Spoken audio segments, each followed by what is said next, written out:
이 초안을 내 지메일 계정으로 교수님한테 이메일을 보내줘 라고 하면 GPT가 할 수 없습니다.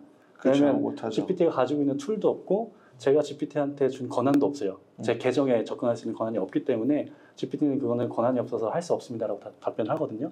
근데 이거에 나아가서 이제 LAM, 라지 액션 모델은 뭐냐면 실제로 제가 그 지메일을 그 LLM에 연동을 시켜서 제가 이메일을 보내줘라고 했을 때 실제로 제 계정으로 교수님께 메일을 보낼 수 있는까지 그 액션까지 수행할 수 있는 모델이 LAM이고 그걸 저희가 AI 에이전트라고 부릅니다. 전재 대표님이 사용하고 싶다 그러면은 플랫폼에 접속을 해서 회원가입하고 로그인한 다음에 구독을 한다 그러면은 얼마 정도 내야 되나요? 케이스마다 너무 다르기 때문에 네. 이게 B2C로는 제공은 되지 않고요. B2B 형태의 B2B. 서비스예요. 그래서 그 B2B라고 하면은 저희 고객사가 또 고객을 가지고 있죠. 엔드 유저를 갖고 있기 때문에 이 엔드 유저가 수가 얼마나 되는지 그 엔드 유저들이 이 인테그레이션 서비스를 얼마나 쓰는지에 따라서 사용량에 따라서 달라지는 부분이 있습니다. 사용량이 많아질수록 좀 더 저렴해질 수 있고 단가는 저렴해지지만 볼륨이 늘어나기 때문에 그렇죠. 비용은 좀 늘어나는 구조가 정가가 어떻게 되나요? 저희 고객의 유저 한 명당 여러분 실리콘밸리 가고 싶으세요? 이 총괄님을 아시면 됩니다. 오늘 펄즈 시스템즈의 한국 총괄 김재훈 리더님을 모셨습니다. 환영합니다. 네, 안녕하세요. 저는 펄즈 시스템즈에서 한국 비즈니스 총괄을 맡고 있는 김재훈이라고 합니다. 반갑습니다. 펄즈 시스템즈에서 지금 하고 있는 일이 어떤 건지 회사 소개 간단하게 해주시면 좋을 것 같아요. 네, 그 펄즈 시스템즈는 비즈니스는 인터랙터라는 이름으로 하고 있고요. 인터랙티브하는 모든 필요한 기술들을 제공한다고 보시면 돼요. 상호작용할 수 있고 서로 소통할 수 있는 건데 그걸 이제 IT에 접목을 해보면 결국에는 시스템과 시스템이 있잖아요. 근데 각각의 다른 형태들을 가지고 있어요. 근데 이런 것들이 그 현오에서 보면은 각각의 따로 있는 이 시스템들이 갖고 있는 데이터들이 있거든요. 이 데이터들을 합치고 싶어하는 니즈들이 굉장히 많아요. 여러 분야에서. 왜냐면 그 데이터를 합치게 되면은 예를 들어 AI 분야다 하면 데이터를 학습해야 되잖아요. AI가. 그러려면은 이 산재된 데이터들이 굉장히 많은데 그 AI가 각각에 다 접속해서 이렇게 학습하기에는 너무 비용적인 부분이나 효율적이지 않기 때문에 일단 정형화된 데이터를 통합하고자 하는 니즈가 굉장히 크거든요. 인테그레이션이라고 부르고 그래서 연동이라고 하죠. 그래서 데이터를 연동해주고 그다음에 AI가 접근할 수 있도록 그렇게 이제 시스템을 만들어주고 그런 것들을 인간이 하는 게 아니라 자동화할 수 있도록 또 자동화에 대한 그 시스템도 넣어주고 일련의 이런 백엔드에서 돌아가는 모든 데이터와 관련된 일들을 하는 게 인터랙터라고 보시면 될 것 같습니다. 그럼 지금 어떤 기업이랑 같이 협업하고 계시는지? 저희 같은 경우에는 그냥 IoT 분야랑 스마트 팩토리 분야, 그리고 AI 산업 이렇게 세 가지로 나눌 수 있는데요. 최근에 이제 AI 같은 경우에는 대기업들이나 통신사들에서 그런 니즈들이 많아요. 지금 굉장히 얼리 스테이지이기 때문에 대기업들이 쌓여있는 데이터들이 많잖아요. 예를 들어 뭐 통화 기록이라든지 이제 그 데이터들을 가지고서 뭔가를 학습시키기를 원하고 그다음에 고객이 그걸 사용했을 때 적절한 에이전트를 호출해서 이런 결과들을 이제 산출할 수 있도록 하는 어떤 일련의 프로세스에 대한 그 기획 단계에서 저희가 참여를 하고 있고요. 기존에 저희가 했던 거는 이제 IoT나 이제 스마트 팩토리 쪽, 예를 들면 뭐 공장에 들어가는 이제 엣지들을 많이 보유하고 있는데 거기에 대해서도 데이터가 굉장히 중요합니다. 예를 들면은 공장에서 각 센서들에서 나오는 이제 데이터들이 있어요. 근데 경영자들은 그 데이터들의 흐름도 보고 싶어하고 불량률이 얼마나 되는지, 얼마나 생산했는지를 보려면 이 센서들에 대한 데이터들을 다 통합을 해줘야 되고 거기에 대한 적절한 인사이트를 뽑아줘야 되거든요. 그래서 그런 일련의 이제 돌아갈 수 있는 프로세스를 하고 있고요. 그래서 그런 뭐 스마트 팩토리나 이제 IoT 또 AI 분야에 있는 기업들하고 많이 협업을 하고 있습니다. 실리콘밸리에서 최근에 트렌드가 AI 에이전틱으로 간다, 그 다음에 피지컬 AI로 간다 이렇게 얘기를 하고 있는데 실제적인 그 내용에 대한 부분들을 재훈님이 한번 설명을 좀 해주시면 좋을 것 같아요. 그럼 설명에 앞서서 그러면 LLM에 대해서 먼저 좀 짚고 넘어가야 될 것 같아요. 그 LLM은 뭐 다들 좀 아시겠지만 챗GPT와 같은 클라우드와 같은 것들이 이제 LLM이거든요. 그래서 라지 랭귀지 모델이라는 그런 파운데이션 모델을 기반으로 한 AI 챗봇인 거죠. 이건 뭐냐면 사용자가 내가 원하는 것들을 입력을 해요. 그러면 이 LLM이 기존에 사전에 학습된 데이터들을 기반으로 해서 적절한 답변을 내놓죠. 이게 LLM 모델이라고 보시면 됩니다. 쉽게 얘기해서 내가 원하는 것들을 얘기했을 때 학습된 데이터를 토대로 해서 답변을 주는 거. 여기 LLM 모델이라고 하면은 교수님 말씀하셨듯이 AI 에이전틱, 그래서 AI 에이전트라고 하는 부분은 뭐냐면 이 파운데이션 모델이 조금 달라요. 라지 액션 모델이라는 그 모델 안에서 돌아가고 있거든요. 기본적으로는 LLM인데 여기에 뭐가 추가가 된 거냐면 액션할 수 있는 어떤 그런 툴이 주어진 거예요. 다시 얘기하면은 제가 GPT한테 내가 이메일을 보내야 되는데 이메일 초안을 작성해 줘라고 하면 GPT가 아주 잘 작성해 주죠. 그쵸. 초안을 딱 작성해서 딱 줘요. 그런데 제가 다시 GPT한테 이 초안 잘 작성해 줬으니까 이 초안을 내 지메일 계정으로 교수님한테 이메일을 보내줘 라고 하면 GPT가 할 수 없습니다. 그렇죠. 왜냐하면 못하죠. GPT가 가지고 있는 툴도 없고 제가 GPT한테 준 권한도 없어요. 제 계정에 접근할 수 있는 권한이 없기 때문에 GPT는 그거는 권한이 없어서 할 수 없습니다라고 답변하거든요.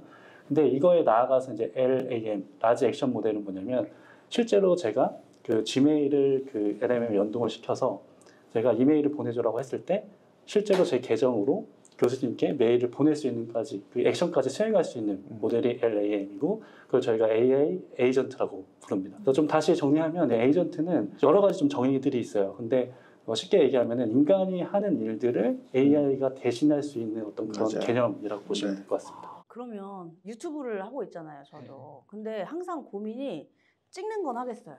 근데 편집이 어렵고요. 그리고 이 편집을 하고 나서는 이제 썸네일, 제목도 정해야 되고 어떤 걸 사람들이 좋아할지도 알아야 되고 그리고 이걸 또 업로드를 해야 되고 1년에 사람이 해야 되는 일들을 진짜 자동화가 된단 말씀이세요? 좋은 포인트를 말씀해 주셨는데 답은 가능한다입니다. 근데 오. 아직은 불완전하다예요. 왜냐면 지금 말씀하신 것 중에 그 썸네일을 만들어야 되고 또 컨텐츠에 대한 아이디어 또 생각을 해야 되고 편집도 해야 되고. 편집도 해야 되고 지금 몇 가지가 나왔잖아요. 네. 그러면은 이런 것들을 자동화하기 위해서는 이걸 각각의 잘하는 에이전트들이 필요해요. 그렇죠. 어떤 에이전트는 편집을 잘하고요. 어떤 에이전트는 디자인을 잘해요. 썸네일을 잘 만들고 어떤 에이전트는 잘 이걸 이성을 활용해서 어떠한 산출물을 잘 내거든요.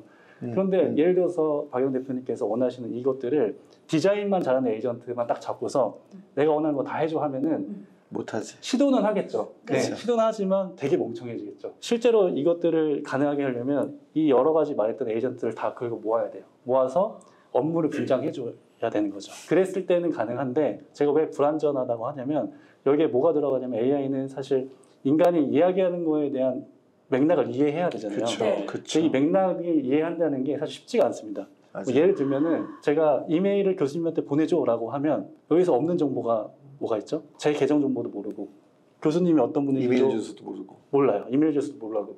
이런 것들을 다 알려줘야 돼요. 이거는 간단히 메일을 보내는 것만 해도 제가 학습시켜야 되거나 아니면 알려줘야 되는 것들이 많은데 심지어 이런 복잡한 작업을 알려주려고 하면은 이제 한 번에 되지 않는 거죠. 네, 여러 가지 인간이 개입을 해서 조정해줘야 되는 부분들이 있고 그거를 휴먼 인더 루프라고 하거든요. 그러니까 이런 것들이 어느 정도 자동화가 돼서 편집도 하고 썸네일도 만들어주는데 중간중간 산출물이 마음에 안 드실 거예요.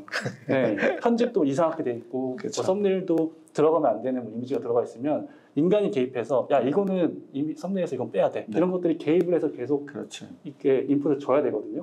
네, 그래서 제가 불완전하다고 하는데 그래서 잘 말씀하신 게 이 인간의 개입을 최소화하려는 노력이 지금 그 실리콘밸리 기술에서 맞아요. 가장 중요한 화두라고 할 수 있습니다. 에이전트라는 건 결국에는 그걸 잘하는 툴이라는 거잖아요. 툴 앱이라는 건데 이 LAM 모델을 적용하려면 그 툴의 본사들이 있을 거 아니에요. 사람들과의 커넥션이 어떻게 얼마에 협의한다, 너네 거 우리가 연동할 수 있을 테니까 그런 것들도 다 해야 되는 영역이 아니신가요? 그걸 자동화시키는 게 핵심인 거죠. 보통은 그런 것들이 그러니까 예전에 AI가 없었을 때는 그런 걸 서드 파티라고 부르잖아요. 그렇죠. 예, 지메일이나 뭐 MS나 뭐 슬랙이나 세일스포트 같은 다른 회사들의 서비스가 있고 이거를 자동화하기 위해서는 끌어다 써야 되는 부분이 있거든요. 근데 네. 이거를 이제 말씀하신 대로 물론 협의할 수 있는 방법도 있지만 네.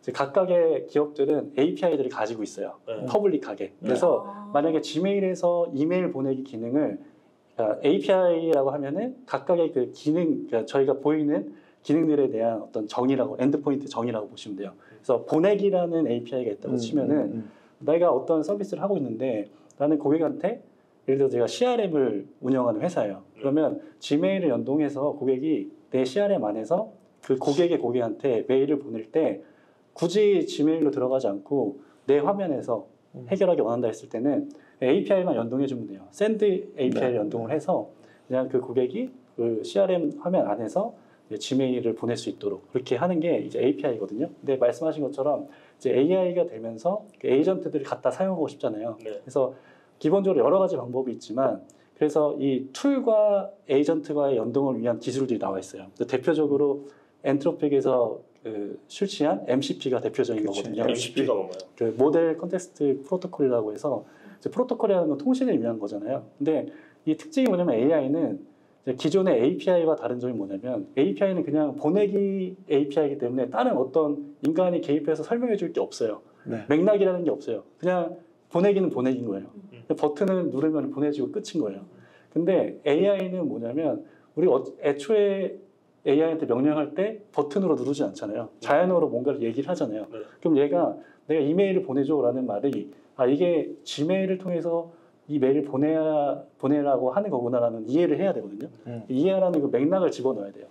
그래서 이게 어려운 건데 엔트로픽에서 좀 대단한 게 뭐냐면 그러면 각각의 서비스들이 원하는 필요한 어떤 그런 맥락을 집어넣는 형태들이 그동안에 다 달랐는데 이걸 통일시킨 거예요. 그래서 이 MCP라는 걸 사용했을 때 어떤 AI 에이전트를 사용하든지 이 프로토콜을 따르게 된다면 이 AI들이 내가 하는 말을 동일한 맥락으로 이해를 하게 됩니다. 그렇죠. 그래서 협업이 가능해지는 형태라고 볼 수 있어요. 그러면은 펄즈가 갖고 있는 솔루션은 MCP의 일종이라고 봐야 되는 건지, MCP보다 조금 더 고도화된 거라고 봐야 되는 건지. 저희 같은 경우에는 그렇게 보시면 될 것 같아요. MCP에 고도화되는 게 아니라 MCP도 사용합니다. MCP도 사용하면서. 사용하고요. 네.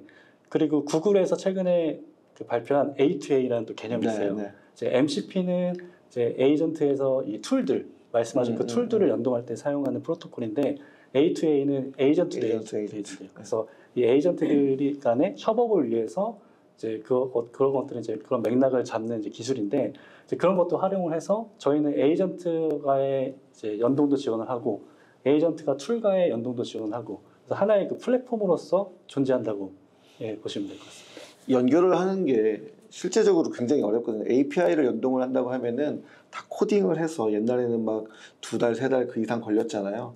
근데 펄즈가 갖고 있는 건 노코드로 드래그 앤 드랍으로 굉장히 쉽고 빠르게 할 수 있다고 하는데 그거에 대해서 간단하게 설명을 해주시면은 장점이 조금 부각될 것 같긴 하거든요. 그래서 교수님 말씀하신 대로 핵심은 저희가 쉽게 할 수 있는 거잖아요. 쉽고 빠르게 할 수 있으려면은 이미 저희 플랫폼 안에 그러한 커넥터들이 다 붙어 있어야 되는 그쵸. 거예요. 그래서 저희가 하는 작업들은 이미 저희가 정의한 그런 포맷으로 이런 여러 가지 다양한 서비스들과 에이전트들을 공통된 어떤 단일 인터페이스로 묶어서 쉽게 얘기해서 마켓플레이스처럼 게시를 해놓으면 고객이 들어와서 뭐 지메일을 사용하든 어떤 특정 AI를 사용하든 간에 동일한 UI 안에서 사용하기 때문에 뭘 사용하든 빠르게 거의 동일한 시간으로 연동 작업들을 할 수 있는 그런 형태로 제공이 되고 있습니다. 아직까지 좀 저한테 많이 어려운 개념이긴 한데 사실은 이런 스타트업들이 그 적은 인원으로 최대 효율을 내고 싶어 하잖아요.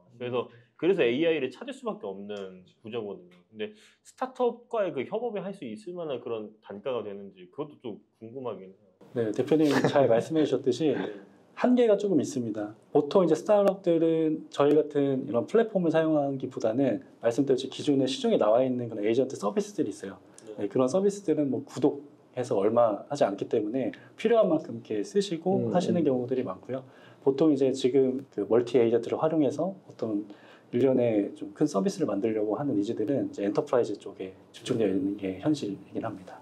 만약에 기업에서 대표님 이렇게 우리 총괄님 회사 서비스를 쓴다고 하면 이게 SaaS는 아니잖아요, 아직은. 저희가 SaaS로도 제공을 합니다. 인프라 안에 설치해서 사용하실 수 있고요. SaaS가 소프트웨어 애저 서비스라고 해서 예를 들면 이런 거죠. 그 MS 오피스를 다운로드 받아가지고 내가 쓰잖아요. 이런 게 SaaS의 형태인 거죠. 쉽게 얘기하면은 SaaS와 온프레미스죠. 온프레미스가 있는데 온프레미스는 기업이 사용하고 있는 자체 서버가 있잖아요. 거기에 뭐 PC가 됐든 서버가 됐든 거기에 프로그램을 설치해서 쓰는 거고요. 그다음에 클라우드 SaaS 서비스 같은 경우에는 이 서비스가 클라우드에 올려 있기 때문에 예를 들어 쉽게 얘기해서 웹에 접속을 해서 로그인을 하면은 사용할 수 있는 형태가 SaaS 서비스. 구독료가 좀 그렇죠. 구독료 개념이죠. 그 만약에 우리 전대 대표님이 사용하고 싶다 그러면은 플랫폼에 접속을 해서 회원가입하고 로그인한 다음에 구독을 한다. 그러면은 얼마 정도 내야 되나요? 케이스마다 너무 다르기 때문에 네. 이게 B2C로는 제공은 되지 않고요. B2B 형태의 B2B. 서비스예요. 그래서 그 B2B라고 하면은 저희 고객사가 또 고객을 가지고 있죠. 엔드 유저를 갖고 있기 때문에 엔드 유저가 수가 얼마나 되는지 그 엔드 유저들이 이 인테그레이션 서비스를 얼마나 쓰는지에 따라서 사용량에 따라서 달라지는 부분이 있습니다. 사용량이 많아질수록 좀 더 저렴해질 수 있는. 단가는 저렴해지지만 볼륨이 늘어나기 때문에 그렇죠. 비용은 좀 늘어나는 구조가 네. 됩니다. 정가가 어떻게 되나요? 저희 고객의 유저 한 명당 1불로 잡고 있어요. 굉장히 싸죠. 왜 이렇게 써? 한 달에.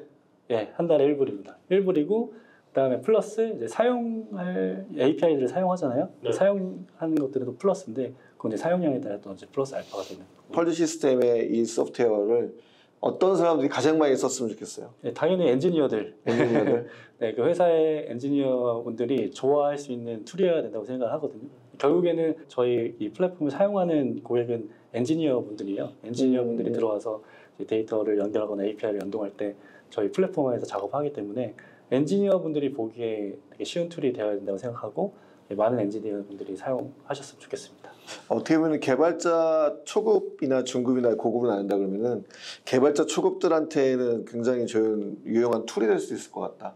자기가 성장할 수 있는 API 연동하거나 이런 부분들 코딩할 때 시간이 많이 걸리고 하니까 시간도 줄이면서 생산성을 좀 높일 수 있는 형태가 되지 않을까 싶긴 한데 맞습니다. 네. 맞나요? 맞습니다. 네. 국내에서 혹시 이걸 적용했던 사례들이 있습니다. 두 가지 제품이 있거든요. 인터랙터라는 제품이 있고 인터랙터는 지금까지 말씀드렸던 AI에 관련된 거 지금 교수님께서 말씀하신 거는 API 오토플라워로 해서 API들을 정의하고 그다음에 관련된 DB를 연동하고 그 관련된 워크플로우를 만드는 일련의 과정들을 전부 다 노코드로 할 수 있는 툴이거든요. 대학교나 이제 특성화고 같은 네. 학교들과 협업해서 노코드 툴을 제공해서 기존의 코딩으로 하는 것이 아니라 이 노코드 툴을 사용해서 하는 그런 교육들도 많이 진행을 했었어요. 이제 플로우를 보게 되는 거죠.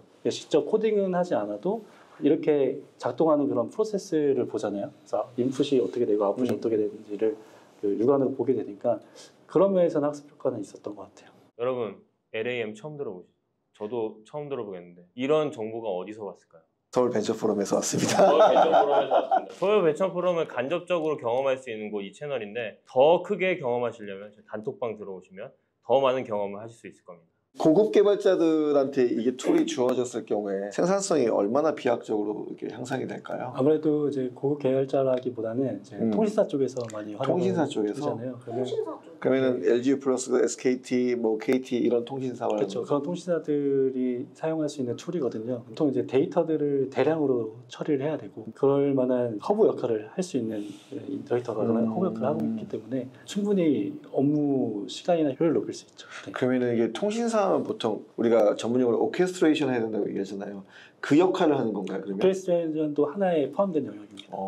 여기서 오케스트레이션이 뭔지 그러니까 이런 태스크가 왔을 때 얘는 누구랑 어디로 가야 되고 얘는 어디랑 연결해야 되고 어떻게 해야 되는지를 네. 전체적인 이 조화를 만들어내기 위한 오케스트레이션을 해야 된다고 얘기하거든요. 네. 통신사에서는 그게 굉장히 중요하거든요. 5G는 무조건 이 오케스트레이션 정말 잘해야 되는 거고 6G로 갈 때도 마찬가지라고 생각하거든요. 그래서 이 오케스트레이션을 하냐 못하냐에 따라서 비용에 대한 부분들도 있기 때문에 속도에 대한 것들도 굉장히 달라지긴 합니다. 통신사뿐만 아니라 플랫폼에서도 연락이 많이 그럼요. 오실 것 같은데. 데이터가 많은데 뭘 해야 될지 모르겠죠. 네 정리도 안 돼 있고 어떻게 하실 겁니까? 예를 들면 20대 여자는 잠실에 살 때 3개월 뭐 평균 3개월 거주하더라.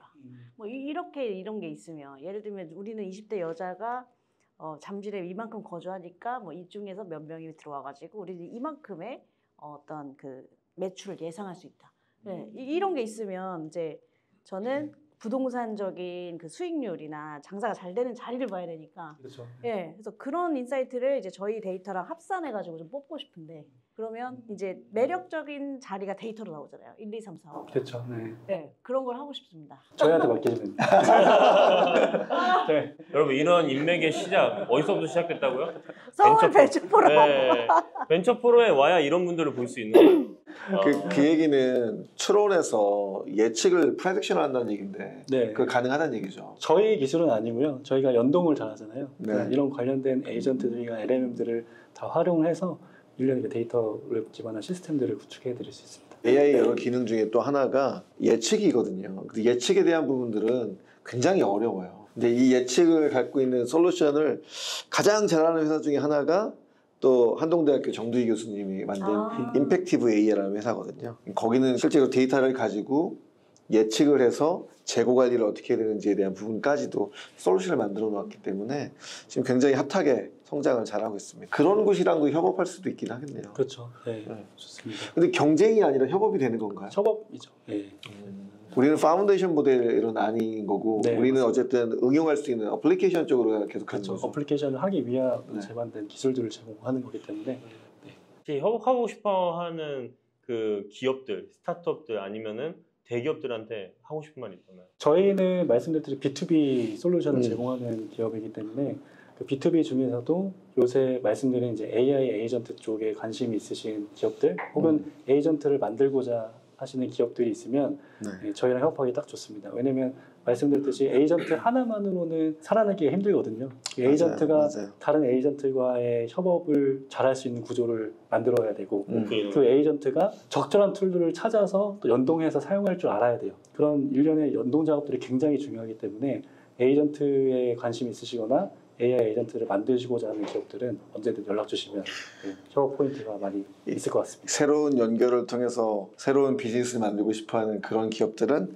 펄즈를 찾으셔야 됩니다. 또 오늘뿐만 아니라 저희가 또 계속 뭔가 좀 마케팅 하는 것도 도와드리는 겸 해가지고 자주 좀 배웠으면 좋겠어요. 또 너무 좋습니다. AI 실리콘밸리의 AI 트렌드는 모르는 사람 진짜 많으니까 그렇죠. 좀 새로운 정보 있으면 좀 그때 알려주시는 때도 같이 와주시고 자주 저희가 뭐 팟캐스트를 할 수도 있는 거고 그런 쪽으로 자주 와주셔서 좀 좋은 정보 많이 알려주시면 좋을 것 같습니다. 네, 너무 감사합니다. 네, 감사합니다. 수고하셨습니다. 감사합니다.